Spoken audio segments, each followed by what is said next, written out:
नमस्कार दोस्तों, आध्यात्म चैनल में आप सभी का स्वागत है। दोस्तों, आज मैं आपको शुक्रताल गंगा नदी के बारे में बताऊंगी। और ये शुक्रताल गंगा नदी कहाँ पर है, कहाँ स्थित है और क्या इसका महत्व है, इसके बारे में आज मैं आपको सब बताऊंगी। और क्या क्या इसकी मान्यताएं हैं उसकी सब बताएंगे। और ये कहाँ पर स्थित है, कहाँ पर है, इसके बारे में भी आपको बताएंगे। शुक्रताल नामक एक तीर्थ स्थल है जो दूर दूर से जहाँ पर श्रद्धालु आते हैं वहाँ पर गंगा स्नान करने के लिए अपने अपनी आस्था के साथ पावन होते हैं। और ये जो शुक्रताल गंगा नदी है ये मुजफ्फरनगर के पास में पड़ती है। ये काफ़ी तीर्थ स्थल है और एक यहाँ पर एक बहुत बड़ा अक्षव्रत जो बट वृक्ष कहा जाता है वो बट वृक्ष है जिसकी शाखाएं खूब ज़्यादा फैली हुई हैं। विशाल जटाएं हैं उसकी, काफ़ी उसकी लताएं फैली हुई हैं खूब पूरे पूरे दिशाओं में। और उसका पावन वृक्ष बहुत ही पुराना है। वो बहुत पुराने दिनों से, प्राचीन काल से वह चला आ रहा है। और इसके धार्मिक वृक्ष को श्रद्धालु बहुत लोग इसको पूजते हैं और श्रद्धा से इसकी पूजा करते हैं। और इसकी काफ़ी मान्यता भी है। जो भी यहाँ पर अपनी मनोकामना के लिए आता है और यहाँ पर जो उस वृक्ष में धागा बांधता है तो इसका काफ़ी उसको पुण्य फल मिलता है। और सब जिसकी जो इच्छाएं होती हैं वो वहाँ पर बांध के जाते हैं तो उनकी सभी मनोकामना पूर्ण होती हैं, ऐसा वहाँ पर बताया जाता है। और यहाँ पर भगवत गीता का भी काफ़ी आयोजन किया जाता है। यहाँ पर भगवत गीता कथाएं भी होती हैं। और यहाँ पर जो विष्णु भगवान की पूजा होती है उनकी कथा भी की जाती है। और ये तीर्थ स्थल के रूप में ही इसको विख्यात किया गया है। और इसमें धार्मिक स्थल पर अनेकों प्राचीन छोटे छोटे बहुत बड़े मंदिर भी हैं और धर्मशालाएं भी हैं। और यहाँ पर हर प्रकार के समागम स्थापित किए गए हैं। और इसके प्राचीन काल से ही इसमें धर्म स्थल गंगा नदी के बिल्कुल समीप ही है। और वहाँ पर गंगा नदी का प्रभाव भी बहुत बड़ा है। और मगर इस समय गंगा नदी धार्मिक स्थल से काफ़ी दूर हो चुकी है। इस धार्मिक स्थल में मंदिरों का दर्शन करने के लिए काफ़ी सीढ़ियाँ चढ़कर जाना होता है। काफ़ी सीढ़ियाँ चढ़ने के बाद आप ऊपर चढ़कर मंदिर में पूजा पाठ एवं देवी देवताओं का भी दर्शन आप कर सकते हैं। इसमें गंगा नदी का बहुत बड़ा महत्व है। और जो यहाँ पर बट वृक्ष है, बट वृक्ष का भी काफ़ी महत्व है। जो शुक्रताल का, इसमें जो शुक्रताल हम गए थे मंदिर में, मंदिर यहाँ पर बहुत बढ़िया मंदिर है। और इसमें इसकी कथाएं, काफ़ी कथाएं भी होती हैं। और इसकी एक धार्मिक कथा के अनुसार जो वर्तमान काल में इसकी करीब 5000 साल पूर्व से महाभारत के काल में जो हस्तिनापुर के तत्कालीन महाराज पांडव वंशज राजा परीक्षित को शराब मुक्ति हेतु उसके लिए यहाँ पर गए हुए थे। उनको शराब दिया गया था तो उसकी मुक्ति के लिए उन्होंने यहाँ पर पूजा की थी। और यहाँ के गंगा किनारे पर वह अक्षय वृक्ष भी है। और इसी वृक्ष के नीचे करीब 5000 सालों पूर्व राजा परीक्षित को श्राप मुक्ति दिलाने के लिए 88,000 ऋषि मुनियों और स्वयं सुखदेव जी ने महाराज से श्रीमद् भागवत कथा की सुनाई थी। कहा जाता है कि यहीं से श्रीमद् भागवत कथा का शुरुआत हुई थी, यहीं से कथाएं शुरू हुई थी। और जो राजा परीक्षित द्वारा एक अनजाने में ये गलती हो गई थी जिससे उनको ऋषि के पुत्र ने सर्प मृत्यु को श्राप दे दिया था। श्री सुखदेव जी मुनि पांडव वंश के राजा परीक्षित को श्राप दिया और उसकी मुक्ति हेतु अक्षय व्रत वृक्ष के नीचे 88,000 ऋषि मुनियों के साथ उन्होंने श्रीमद् भागवत गीता का भी उन्होंने कथा सुनाई थी। और राजा परीक्षित को श्राप से उनको मुक्ति भी दिलाई थी।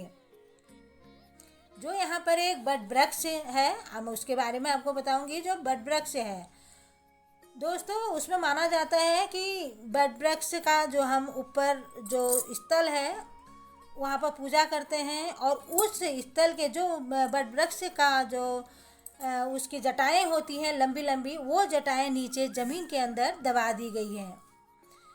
कहते हैं कि उसके जितना ही ऊपर वो बट वृक्ष का पूजा करने के लिए बनाया है, उसी के नीचे काफ़ी नीचे आधा ज़मीन के नीचे बट वृक्ष का पौधा है। तो हमने जो पौधा हमें दिखाई देता है वो पौधा काफ़ी ऊपर से है और भारी भरकम पौधा है, खूब बड़ा पौधा है। और उसकी जटाएं जो फैली हुई हैं चारों दिशाओं में फैली हुई हैं, और उसी बट वृक्ष की हम पूजा अर्चना भी हिंदू श्रद्धालु लोग करते आए नजर आते हैं। और धार्मिक वृक्ष आज भी उसकी बहुत बड़ी मान्यता है और मनमोहक जटाएं विराजते हुए वह धार्मिक स्थल का उसका बहुत बड़ा महत्व भी है। जो बट वृक्ष से संबंधित हम इस बातों को करते हैं तो कहा जाता है जब सभी वृक्ष पत्ते सूख कर जमीन पर गिरने लगते हैं तब भी यह वृक्ष हरा भरा रहता है।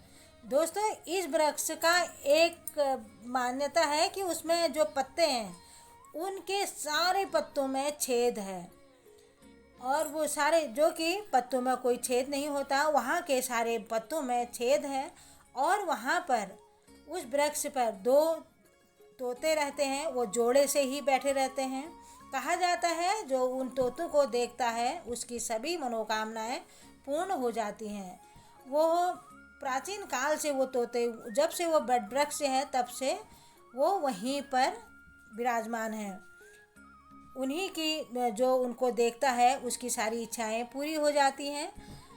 तो वृक्ष के पत्ते जब सूख जाते हैं तो ज़मीन में गिर के तब भी वृक्ष वो काफ़ी हरा भरा रहता है, और वृक्ष के पत्ते कभी भी वो सूखते नहीं हैं।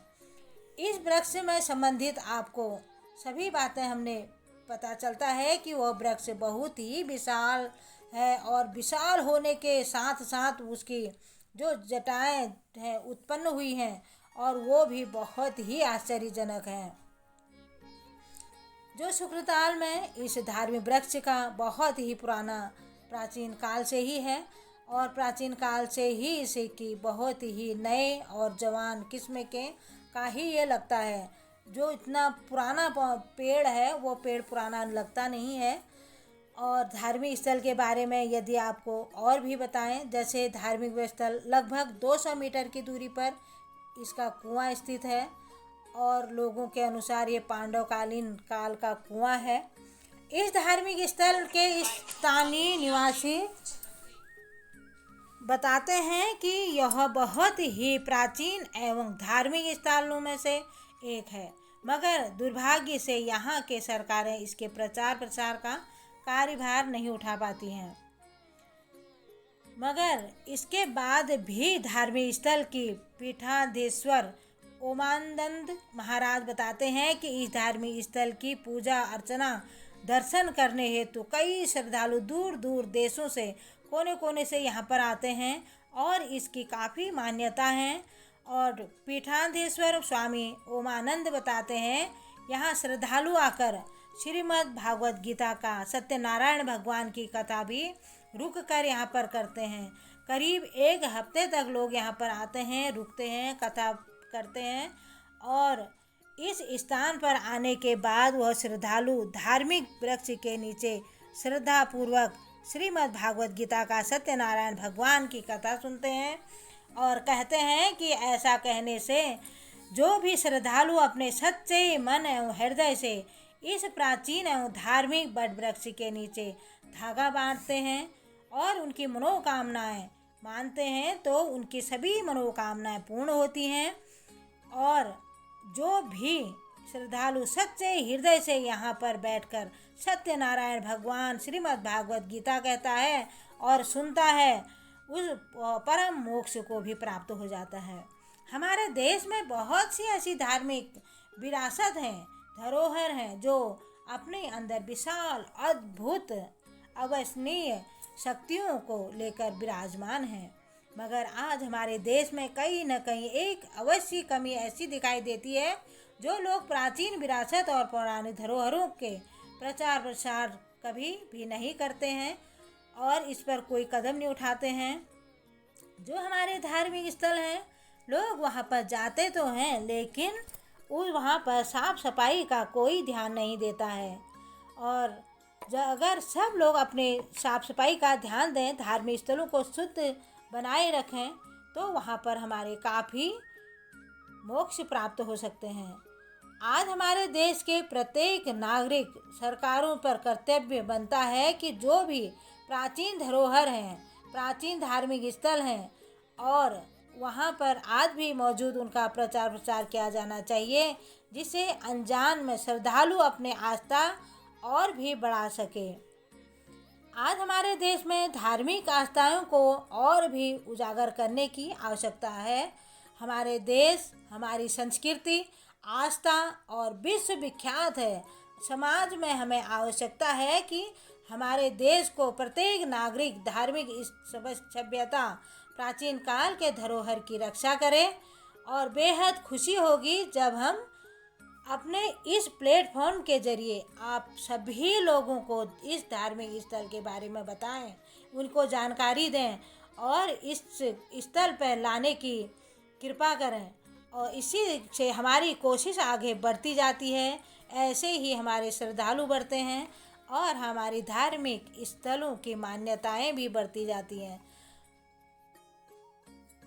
धन्यवाद।